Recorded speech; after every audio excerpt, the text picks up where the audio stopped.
कृष्णं वंदे जगद्गुरुम् अक्षरं ब्रह्म परमं स्वभावोऽध्यात्ममुच्यते भूत भावोद्भवकरो विसर्गः कर्म संगीतः। आज गीता के इस श्लोक के माध्यम से हम मूल रूप से समझने का प्रयत्न करेंगे कि अध्यात्म क्या है। यद्यपि इस श्लोक में अर्जुन के 4 प्रश्नों का जवाब श्री कृष्ण जी दे रहे हैं, लेकिन हम आज अध्यात्म के ऊपर में चर्चा करने जा रहे हैं कि अध्यात्म क्या है। हम सब आस्थावान तो होते ही हैं। विश्व में जितने भी संप्रदाय हैं, सभी संप्रदायों के लोग मूल रूप से आस्थावान होते हैं, लेकिन अध्यात्मवादी होना आस्थावान से थोड़ा सा अलग है। श्री कृष्ण जी कहते हैं कि आपका जो स्वभाव है, आपका जो बिहेवियर है, सही मायने में वही अध्यात्म है। ईश्वर की सत्ता को स्वीकार करना और इस संसार में अच्छा कर्म करना, जो कर्तव्य कर्म है उन कर्मों को करना, मूल रूप से अध्यात्म है। स्वभावोध्यात्म मुच्यते। अब मैंने आपसे कहा कि आस्थावान होना और अध्यात्मवादी होना दोनों में थोड़ा सा अंतर है। जैसे कि जब आप चंबल घाटी जाएंगे तो वहां पर आपको बहुत सारे मंदिर भी दिखेंगे। वो मंदिर किनके द्वारा बनाए गए हैं? डाकुओं के द्वारा। तो डाकू लोग डकैती पर जाने से पहले मंदिरों में पूजा अर्चना करते हैं, भगवान से प्रार्थना करते हैं कि हे भगवान, मैं जो डाका डालने जा रहा हूं, मैं खूब संपत्ति लूट पाऊं, मैं खूब लोगों को मार सकूं, लेकिन मैं पकड़ा न जाऊं और मुझे कोई मार न सके। तो डाकू लोग इसी पर्पस से मंदिर का निर्माण करते हैं और ये आस्थावान हुई, क्योंकि उनको उनकी आस्था है कि भगवान उनकी जो जिस कर्म के लिए वो निकल रहे हैं, जिस कुकर्म के लिए वो निकल रहे हैं, उस कुकर्म में भगवान सहायक होंगे। तो आस्थावान का मतलब हुआ कि आस्थावान या वान का विपरीत वती कर देंगे, आस्थावती, यानी महिला और पुरुष जो आस्थावान होते हैं, आस्थावती होते हैं। उसमें सही लोग भी हो सकते हैं और गलत लोग भी हो सकते हैं। आस्था का पालन, अब देखिए, जैसे हिंदू संप्रदाय है आज के दिनों, इस्लाम संप्रदाय है, क्रिश्चियन संप्रदाय है, ये सब विभिन्न संप्रदाय हैं और सभी संप्रदायों में सभी अपने अपने कल्पित ईश्वर को मानते हैं, तो सभी आस्थावान हैं। लेकिन सभी अध्यात्मवादी होंगे यह जरूरी नहीं है।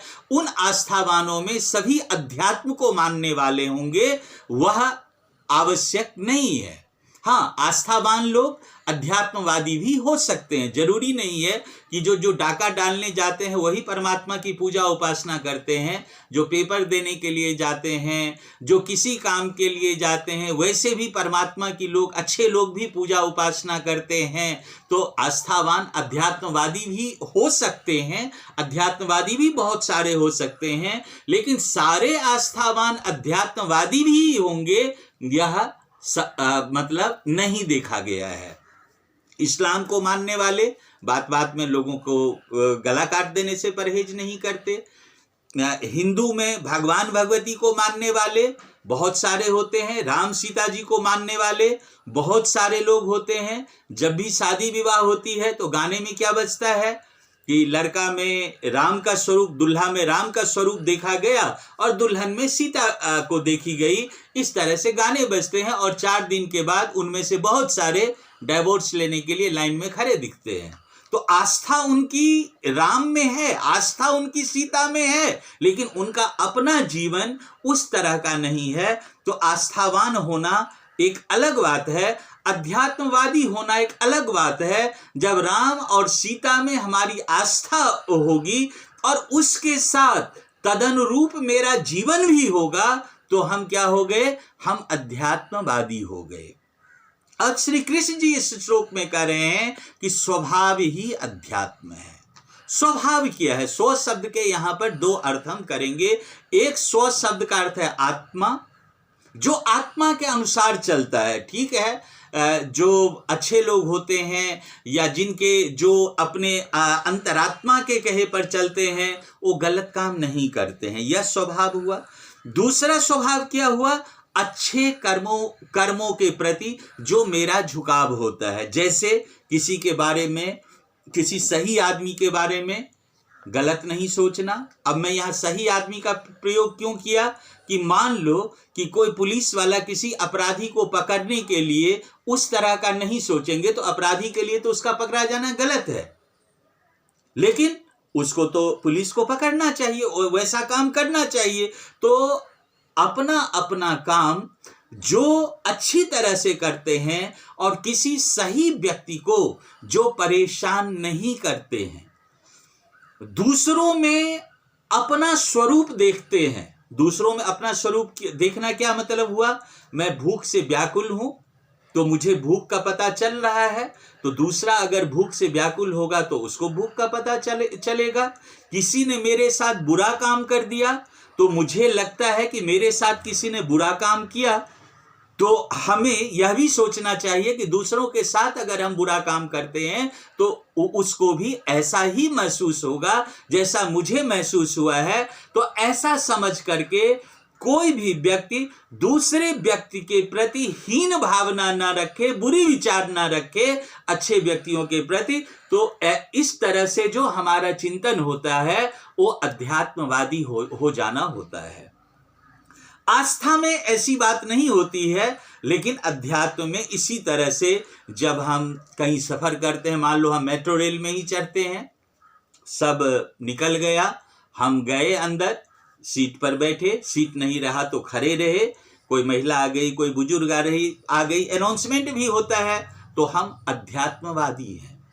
हम जो जिस कर्म को करते हैं, मान लो कि हम सुप्रीम कोर्ट के जज हो गए और हम भ्रष्टाचार नहीं करते हैं, कर्म को ईमानदारी से करते हैं, तो हम अध्यात्मवादी हैं। लेकिन सुप्रीम कोर्ट का जज अगर कोई आस्थावान है, मंदिरों में जाता है, पूजा करता है, भ्रष्टाचार से जो पैसा लेता है, वो बड़े बड़े संत महात्माओं को जो आजकल के होते हैं उन लोगों को देता है कि बाबा आपको देने से मुझे पाप नहीं लगेगा, मुझे भी पुण्य लगेगा क्योंकि आप पहुंचे हुए बाबा हैं, तो वो आध्यात्मिक नहीं होंगे। लेकिन वही जब अपने कर्म में ईश्वर को देख करके न्यायाधीश कार्य करेंगे कि मेरिट के अनुसार न्याय करना है, इस स्थिति में वो अध्यात्मवादी होंगे।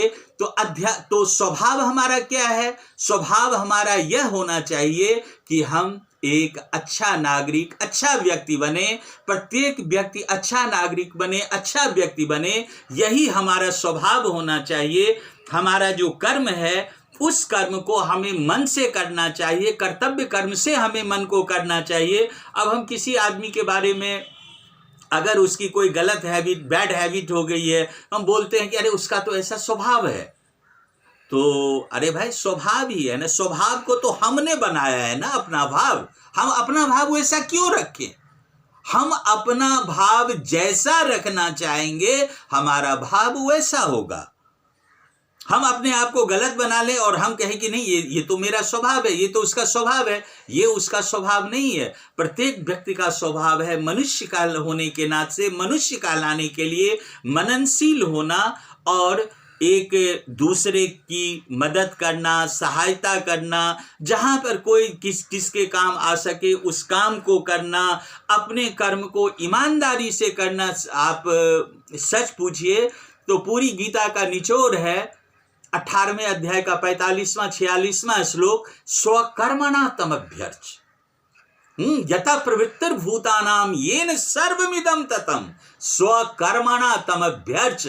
अगर ईश्वर की प्रार्थना उपासना करनी है तो अपने अपने कर्मों में उसको देखो, अपने अपने कर्मों में। स्वे स्वे कर्मण्य भिर्त, 2 बार स्वे स्वे शब्द का प्रयोग किया गया कि अपने डॉक्टर का कर्म अलग है, इंजीनियर का कर्म अलग है, लेक्चरर प्रोफेसर टीचर इन सब का कर्म अलग है, मेहतर का कर्म अलग है। मेहतर अगर अपने कर्म में ईश्वर को देखता है और ठीक से साफ सफाई करता है, काम वाली बर्तन को ठीक से धोती है, टीचर अगर अच्छी तरह से कक्षा में जाकर के पढ़ाते हैं, न्यायाधीश अगर अच्छी तरह से न्याय करते हैं, तो यह सबका स्वभाव हुआ। और ऐसा जितने लोग हैं, चाहे मेहतर हो, चाहे बर्तन सफाई करने वाली हो, चाहे कोई भी हो, सभी अध्यात्मवादी हैं। भले उनको पता ना हो कि हम अध्यात्मवादी नहीं हैं या नहीं, उनको हो सकता है पता इस बात का ना हो, लेकिन वो सही मायनों में वही अध्यात्मवादी है। हम गंगा जी में स्नान कर लें और हमारे मन में बहुत सारे पाप कर्मों को, गलत कर्म करने की भावना है और हम सोचते हैं कि नहा लेने से हमारे सारे पाप कट जाएंगे, तो हम अध्यात्मवादी नहीं हुए, क्योंकि आस्था तो हमारी है लेकिन हम करते हैं गलत कर्म। तो इस तरह से अध्यात्म और आस्था में अंतर है। श्री कृष्ण जी ने कहा स्वभाव अध्यात्म है, अर्थात एक शब्द में कहूं तो अनुशासन अध्यात्म है। परमात्मा की सत्ता को स्वीकार करते हुए कर्म के सिद्धांत के अनुरूप उसको प्रैक्टिकल में करना, यह अध्यात्म है।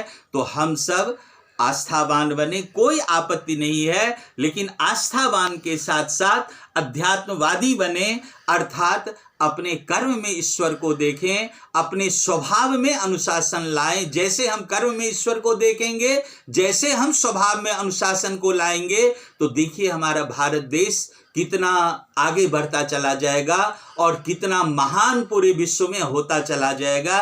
क्योंकि ज्ञान, बल, बुद्धि इस सब में हम लोगों के पास कमी नहीं है, लेकिन हम सब किसी न किसी तरह से भटके हुए हैं। तो श्री कृष्ण जी के अनुसार स्वभाव में, अनुशासन में अध्यात्म को देखिए और देखिए कि परिवार समाज, व्यक्ति, परिवार समाज और राष्ट्र में कितना बड़ा परिवर्तन आता है, विश्व में कितना बड़ा परिवर्तन आता है, तभी हम विश्व गुरु कहलाने लायक हो सकते हैं।